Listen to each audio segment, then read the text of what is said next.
In this tutorial, we will be learning how to create a new risk. This tutorial applies to adding all types of risks, but we will be adding an administrative risk for the purposes of this tutorial. To get started, once you have logged in, you will go to the left-hand side under Risk Assessment, and then click New Risk.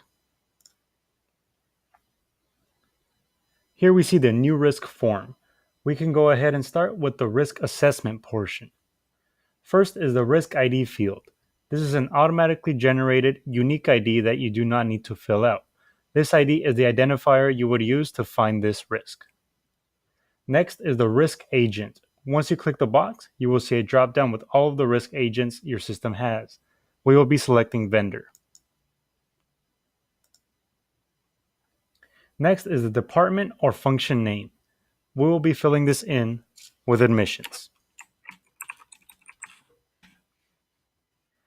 Next is the entity or asset name. We will be filling this in with Zion Services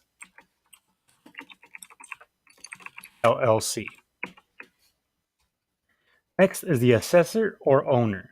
We will be filling this in with Joe.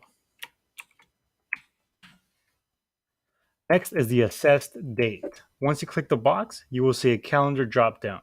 We will be selecting January 10th as our date.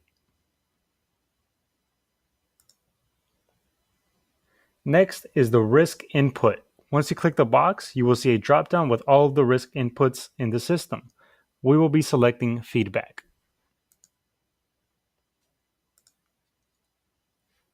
Next is the threat source. Once you click the box, you will see a drop-down with all of the threat sources in the system. We will be selecting human. Next is the risk description, threat vulnerability description, and existing controls. Here you would fill out the information accordingly. We'll be entering some data for each field here.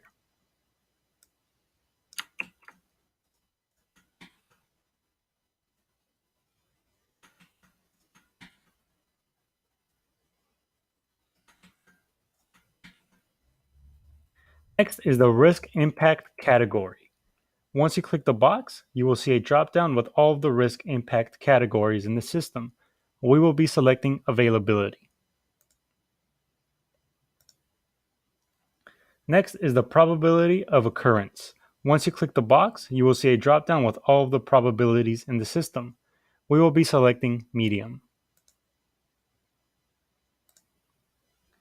Next is the impact level. Once you click the box, you will see a drop-down with all of the impact levels in the system. We will be selecting medium again.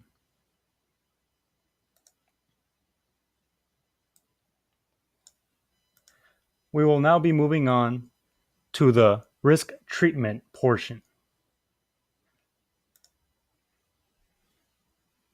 First is the new or proposed controls. We will be filling this in with some data.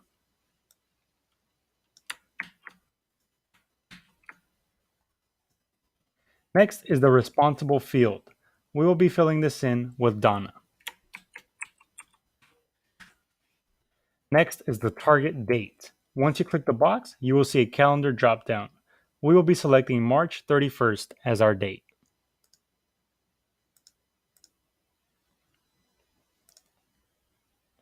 Next is the target quarter. This is an automatically generated field based on your target date. Lastly is the responsible department. Once you click the box, you will see a drop-down with all of the departments in the system. We will be selecting admissions.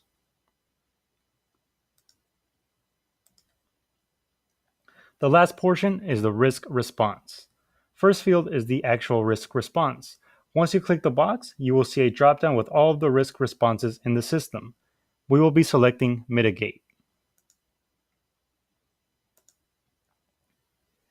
Next is the status of the risk response. Once you click the box, you will see a drop-down with all of the statuses in the system. We will be selecting close. If at any point you need some clarification on some of the fields, you can see a description explaining some of the fields on the right-hand side under Keynotes.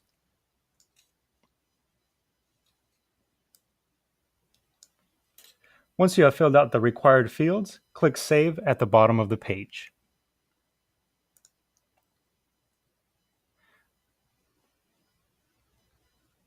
Once you click Save, you will be brought back to all of the administrative risks page.